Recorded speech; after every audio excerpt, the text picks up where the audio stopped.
സ്വാതന്ത്ര്യദിനത്തോടനുബന്ധിച്ച് സംസ്ഥാനത്തും വിപുലമായ ആഘോഷ പരിപാടികളാണ്, വിപുലമായ ചടങ്ങുകളാണ് നടന്നത്. ജനാധിപത്യവും മതേതരത്വവും സംരക്ഷിക്കപ്പെടണമെന്ന് സ്വാതന്ത്ര്യദിന സന്ദേശത്തിൽ മുഖ്യമന്ത്രി പിണറായി വിജയൻ പറഞ്ഞു.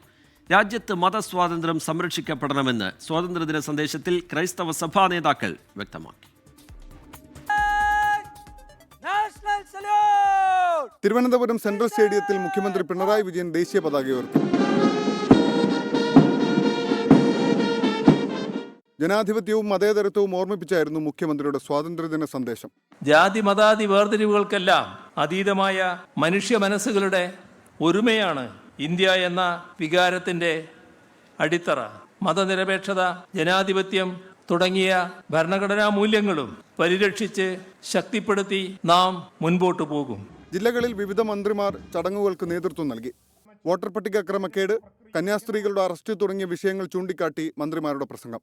രാജ്യത്തെ മതസ്വാതന്ത്ര്യം ചൂണ്ടിക്കാട്ടിയായിരുന്നു ക്രൈസ്തവ സഭാ നേതാക്കളുടെ സ്വാതന്ത്ര്യദിന സന്ദേശം. ഇത്രയും വിസ്തൃതമായ, ഇത്രയും വ്യത്യസ്തമായ ഒരു രാജ്യം ത്രിവർണ്ണ പതാകയ്ക്ക് കീഴിൽ ഒന്നിച്ച് കരംകൂപ്പുമെങ്കിലേ അത് അഭിമാനത്തിൻ്റെ ഒരു വലിയ അടയാളമാണ്. സ്വാതന്ത്ര്യദിനം നമുക്ക് നൽകുന്ന വലിയൊരു ഉത്തരവാദിത്വമുണ്ട്. നമ്മുടെ സ്വാതന്ത്ര്യം അച്ചടക്കമാണ്. വിവിധ രാഷ്ട്രീയ പാർട്ടികളുടെയും സ്ഥാപനങ്ങളുടെയും നേതൃത്വത്തിലും സ്വാതന്ത്ര്യദിനാഘോഷങ്ങൾ സംഘടിപ്പിച്ചിരുന്നു. വിവിധ ബ്യൂറോകൾക്കൊപ്പം ന്യൂസ് ഡെസ്ക് 24.